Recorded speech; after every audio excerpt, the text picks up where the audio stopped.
What's up, guys? Ballin With Blizzy back with another video. It's not even August yet, but I've already done over 100 Underdog and DraftKings drafts, and today I want to show you the 5 highest drafted players by ADP that I haven't selected one time in best ball up to this point. Am I in trouble? We're going to find out. Let's jump right in. Number 5, it's going to be Mark Andrews. I have not selected him one time across my best ball drafts. Why? Well, for one, I was not a fan of the rotation they had last year in Baltimore in the tight end group. They were using Charlie Kolar. Of course, they were using Isaiah Likely. And Mark Andrews was utilized as sort of a rotational red zone piece, third down piece. And that's not really a game I want to be a part of. Trying to guess when he's going to play, trying to guess games that they're going to be from behind him. They're a really good team. They may save him, similar to what we've seen Travis Kelce in the past couple of years, save him for down the stretch, save him for in the playoffs. But let's take a look at the snap counts in Baltimore last year when all 3 of their tight ends were healthy. So as you can see here, footballguys.com, they've got the snap counts by team for 2024. And if you look at these first 10 weeks, right, before first 12 weeks, before Charlie Kolar got injured in week 13 and they really kind of shifted the rotation. But look at this, right? Mark Andrews, 74%, 63, 33, 46, 55, 50, 54, and so on, right? Charlie Kolar, weeks where he's getting 41% of the snaps, 32%, 36%, 39%, 43%, 49%. And of course, Isaiah Likely, a constant player in that rotation. Mark Andrews is going to be 30 years old on opening night when they face the Buffalo Bills. And going right around pick 100, that's not really a guy that I want to be, targeting. On the wrong side of 30, on the wrong side of his prime, a dominant team who leans on the run a lot and doesn't really need to push Mark Andrews into playing a significant amount of snaps. They're happy with their 3 tight end rotation. They've got Derrick Henry around the goal line in the red area. They've, of course, got Lamar Jackson, who's a threat on the ground and through the air. And so Mark Andrews is not a guy that I have selected one time yet in Best Ball Mania or the DraftKings Millie Maker. Number 4, Chris Godwin, right? Injured, said he was going to be fine. He got the big bag in the offseason. He's rumored to have offers from the Patriots, from the Steelers. He stayed in Tampa, and we thought everything was going to be good. We're going to run it back. Baker, obviously a top 3 quarterback in points per game last year. Mike Evans doing his thing. They drafted Emeka Egbuka, which at the time didn't seem to make a bunch of sense. But maybe with Chris Godwin's injury, it is starting to make some sense. Chris Godwin opened right around 55 to 60 in best ball drafts back in April, actually, when the contest opened up. I didn't take him then. I wanted to wait and see. Is he going to fall? Is he going to open on PUP? Obviously, he has opened on PUP. Obviously, we found out just a week ago he had a second surgery to repair some of the issues with his ankle back in April or March. And so not a guy that I was taking, right? And then his ADP started to creep down. He was going 65, then he was going 68. Right now on DraftKings, he's going, he's already fallen outside of the top 80. So a guy that I'm appreciative that I have not taken so far in best ball drafts. I want to wait and see. I'm not going to be out on him if we do see and get reports that he's going to be back to full health. But it's really troubling when they draft a guy in the first round. Jalen McMillan last year came on strong after Godwin was out. Mike Evans going to do his thing in the red zone. And so if that starts to get crowded and a guy, again, approaching 30 years of age, if he's lost a step, if that ankle's not right, we've seen those ankle injuries sort of zap players in that first year back. And so maybe next year, is the year that you want to be back in on him. But I'm not even so sure about that because, again, Egbuka, a young guy. McMillan, a young guy. And so Chris Godwin, I'm in wait and see mode, but I have not selected him one time yet in best ball drafts. Number 3, I kind of cheated a little bit. 2 pocket passers that I have not selected one time across Underdog or DraftKings best ball drafts so far. Joe Burrow and Baker Mayfield both finished top 5 in 2024 in points per game. They've got a lot of weapons. They've got a tremendous amount of talent, obviously. Baker, on the one hand, has led the NFL over the past 2 seasons combined in touchdown passes. And then Joe Burrow just led a remarkable year where Jamar Chase was wide receiver 1. T. Higgins was a top 5 guy in points per game when he did play. And so that offense, obviously, in Cincinnati is just going crazy. But some of that had to do with the defense being poor. So why have I not taken these two guys? Well, number one, I haven't just been comfortable with Joe Burrow's price, right? He has those 2 pass catchers that go ahead of him in drafts. Jamar Chase, first overall, and T. Higgins, somewhere between 21 and 26 on average. And so a big part of the conversation has been, when can you get Joe Burrow? Do you want to push him to the 4 or 5 turn if you have Chase or Higgins or both? And that's originally where he was going on Underdog. That's still kind of where he's going on DraftKings. But as smart people were talking about, if you have both of the Bengals pieces or you have even one of them, I think it's smart to push and see, can you get him at 72, 73? Can you get him at the 6-7 turn instead of the 4-5 turn? And so with Joe Burrow, even when I've drafted Jamar Chase, even when I've drafted T. Higgins, I've kind of pushed it. And with a lot of my volume being on DraftKings and it being a little bit less sharper rooms, he's just never fallen to me at 72 or 73 when I'm in a position to take him and stack him with his receivers. And the other thing is, I'm okay even if he doesn't, right? I'm never going to force Joe Burrow into my lineup at 48 or 49th overall, because my thing is, especially in these top-heavy best ball contests, if I've got Chase and I've got Higgins, how are you beating me with Joe Burrow? Is he going to throw 3 touchdowns to Mike Gesicki in Week 17? Maybe, but I would say the probabilities say that's highly unlikely. Is he going to do some dump-offs to Chase Brown, and Chase Brown's going to run 2 for 80 yards and score on both? Possibly, but I doubt it. Jermaine Burton, same thing. I don't know.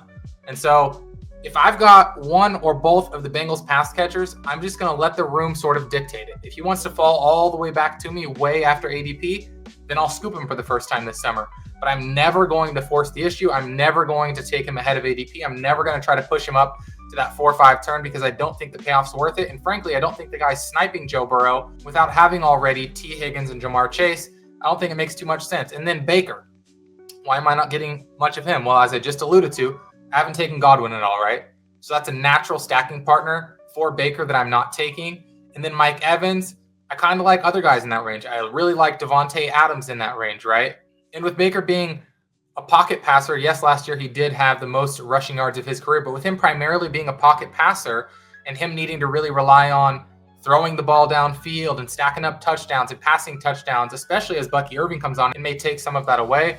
I'm just concerned about Baker being, sort of at the high end of the pocket passer range in ADP, right? And so I'm content to sit back and see, can I get Matthew Stafford with his guys, Devontae Adams, Puka Nacua?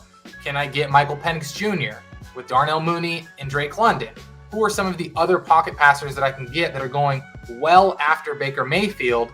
And then I feel like I'm winning in those 2v2s, and I'm scooping the values later in the quarterback position, and then having better skill position players in the 7th round where Baker's going. Number 2, James Cook. And this is a little bit of a teaser, but you're going to find out here in a moment why I'm a little bit nervous about this one. So let's just talk James Cook just for a second. Why am I off of him? Well, the Buffalo Bills utilized a 3 sort of running back rotation last year with Cook, with Ty Johnson primarily playing all the 3rd downs, and then Ray Davis mixing in short yardage, goal line, and 1st and 2nd down.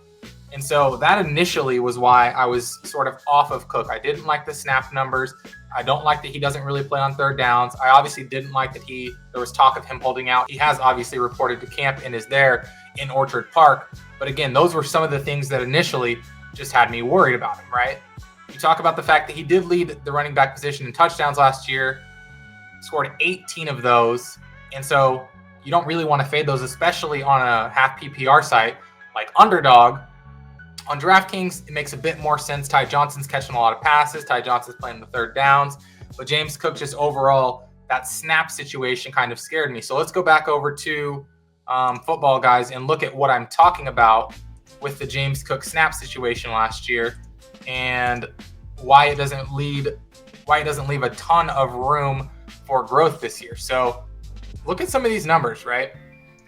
He only played 584 snaps last year.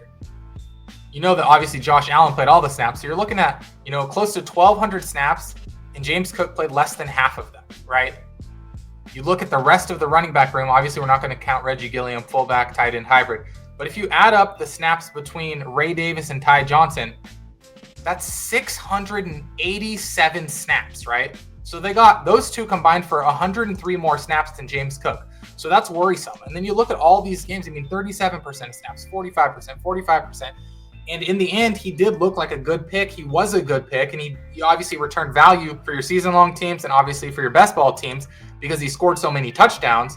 But that's very concerning stuff. And so then you talk about touchdown regression, right? If he regresses, if he doesn't run so hot on touchdowns, if Ray Davis gets more opportunities near the goal line, if Josh Allen scores even more goal line touchdowns that he has, or if some of those touchdowns just go through the air naturally through game script because Buffalo can't score 32 rushing touchdowns this year, and they're going to fall back to, a number like 22, and some of those touchdown passes on the ground are scored through the air, Dalton Kincaid, Josh Palmer, Khalil Shakir. That leaves a really fragile, shaky case for James Cook, right? And so it gets to be really hairy. You're splitting hairs, and you're saying, which path do I want to go down at his ADP 39.9 on DraftKings right now? Do I want to go down the path where, he may play less than 50% of snaps, but I'm banking on him getting 18 touchdowns again? Or do I kind of want to do the sensible thing and say, hey, if I'm taking a guy in the top 40 overall ADP, I want my guy to be on the field. I want him playing 80, 90, 95% of snaps, not 47% of snaps, right? So that's why I've been out on James Cook. I'm not opposed to taking him if he does fall to me in the month of August and September before drafts close. But as of right now, he's not really slipping a ton, and I don't see myself really jumping on the James Cook train at ADP. Now, number one, I kind of teased it. This is why I'm nervous. My number one highest drafted and ADP player that I have not selected once is Mr. Josh Allen. And that kind of makes me cringe because Cook is my number two. Josh Allen's my number one. That means right now I'm kind of bone dry on the Buffalo Bills, and that's not really an offense I want to fade, and not really a position I'm comfortable being in when drafts close and I look at my final portfolio. So as of right now, over 100 drafts in, 0% Josh Allen, 0% James Cook. Don't love it, but I gave you the rationale on Cook. Let me give you the rationale on Josh Allen. Number one, on DraftKings specifically, where I play most of my volume, he's inside the top 30 right now in ADP, 29.4. And so when I look at it, similar to the Burrow and Mayfield situation, there's just a lot of quarterbacks I like later on now. Josh Allen is not Joe Burrow. He is not Baker Mayfield. He puts up a ton of rushing points. He's a goal line threat. He's a vulture. He's a monster. He's a machine. He's an alien, right? And so you do want some of those quarterbacks in your portfolio. But when I look at it and I look at my exposures right now, Josh Allen's going as QB1, right? Lamar Jackson's going after him, and then Jaden Daniels, and then Jalen Hurts. So how I've been structuring my teams when I do want those Konami code quarterbacks, those dual threats, those quarterbacks that can put up those nuclear games, is I've sort of been playing it through Jalen Hurts and Jaden Daniels, right? I'm ahead of the field on Jalen Hurts because he goes the latest of the big four dual threat quarterbacks. And as we know, the tush push wasn't banned. And so I expect him to continue having these 12 to 15 rushing touchdown seasons up there in Philadelphia. I also like Jaden Daniels. And I think as Josh Allen gets older, the team gets better. Joe Brady has morphed their culture into a run-based, ground and pound culture. They have a strong defense. Sean McDermott leading the way, obviously. Will they continue to need Josh Allen to go hero mode every year? Are they going to need him to score all the goal line touchdowns, or will they put Ray Davis more into the mix, right? So when I look at that and I'm thinking about he's getting older, obviously he's well within his prime, but I'm just saying we've seen the Bills with Josh Allen hero mode, and it hasn't resulted in where they want to get to. And so I think the player that needs to go hero mode to get to where his team wants to get to is naturally Jaden Daniels. So that's why I'm getting a ton of Jaden Daniels and Jaden Daniels and Jalen Hurts at the expense of Josh Allen. And again, not a position I want to be in. I don't want to go into the season with 0% Josh Allen and 0% James Cook. But right now, with Josh Allen going the highest of those four sort of dual threat, nuclear upside quarterbacks, I'm getting QB3 Daniels and QB4 Jalen Hurts more than I'm getting QB1, Josh Allen. And so that's where we are right now. Not a ton of comfort in those top two, but I gave you the rationale. I gave you my reasoning. You see where I am on the 5 highest players by ADP that I have not selected once so far. Which players am I smartly avoiding right now in those top 5? Which players am I foolish for not taking? And which players do you want me to attack more in August and September before drafts close down the stretch? Let me know your thoughts on the video, like and subscribe, and I'll talk to you guys soon.